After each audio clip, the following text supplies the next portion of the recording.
why I smoke doesn't make me a bad Muslim? It makes you a smoking Muslim. No, I wouldn't say bad as in, you know, you're just totally bad, but you would have an issue, like I have an issue, like everyone who does some sort of sin that is not necessarily smoking has an issue.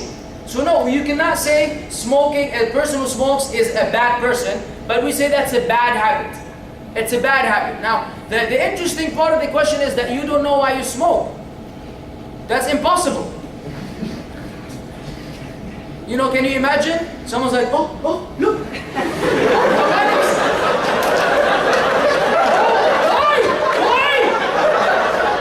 I don't know why. Do you know why? Can you help me know why? Come on, what do you mean you don't know why you're smoking?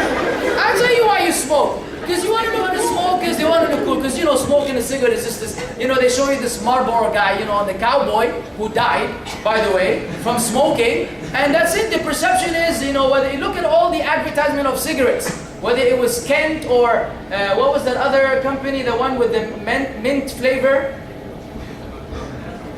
Huh? I used to smoke it back in the day. Anyways, you know, they always show you these people on a yacht, you know, out in the sea. All of them are in shape, beautiful men, beautiful women, and they're smoking. And that's just the perception that we get. Oh, it's okay, you can work out and exercise and smoke and you'll be fine. But I wish someone would show you your lungs for you to really know what's going on inside that doesn't appear outside. Now, I smoked for X number of years. And it took a long time, and I'm still not there, to recover. Because when you're young, you don't realize. Your body is still durable, you have endurance, and it doesn't reflect on you yet. But wait until you grow up, and then you will realize the damage you have done, and there's no going back to fix it. There's no going back to fix it. So smoking is really something that you have to quit. It is very bad for you. It doesn't bring you any benefit. You either do it to be cool. Many people smoke because their lifestyle is stressful. And they feel that when they puff that cigarette, they kind of relax and calm down. True, I agree. However, that is an indication that the faith in God is weak. Because a Muslim is supposed to find relaxation and the remembrance of Allah. أَلَا بِذِكْرِ اللَّهِ تَطْمَئِنُّ الْقُلُوبُ. When you're stressed out, either you pray or you remember God, you find relaxation. You don't puff on a cigarette. And when you smoke the cigarette and it relaxes you, then you get stressed again, then you smoke again, you become a chain smoker, and then from that moment onwards, you become an addict. Where, you know, on the plane, everybody's chilling, and you're dreaming, how can you jump out of the window to smoke the cigarette on the wing of the plane and come back inside? Or even worse, and that I couldn't believe, CEOs, people with money up and down, they drown, they sleep in money. He doesn't have a bed, he has dollars to sleep in. This guy is so addicted to smoking, you know what he does on an airplane?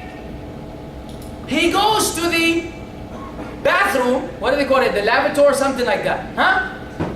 And he opens the toilet, and he puts his head in the toilet, he lights the cigarette, takes one long puff, and blows it into the thing, flushes the toilet right away, closes it, and goes back out. Just where someone had his behind. With all the stuff. Look at the humiliation to puff, because it's a 9-hour flight. No way on earth he can survive without a cigarette. Look at the humiliation you bring about yourself for a cigarette. People say, I can't quit, I'm trying to quit, I can't quit. You're lying. You're lying to yourself. You're lying to yourself. If a doctor were to tell you, upon taking some tests, that if you were to smoke one more cigarette, you will die. You're a smoker, you go to the doctor, he runs some tests on your lungs and whatever, and he says, look, I have the result. One more cigarette and you will die. Are you going to smoke that one cigarette?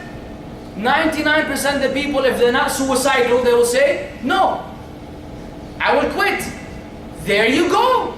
You're just waiting for something dramatic, something extreme to quit. Otherwise, the will is there, but you don't have it on active. You have turned it off and shut it down conveniently, and you keep telling yourself, maybe I need to next week, not help me out, I'm struggling. No, no, no, all this is just bluffing. You're just bluffing yourself. If you and a cigarette were going to a boxing ring, who will knock out who? Can a cigarette knock you out?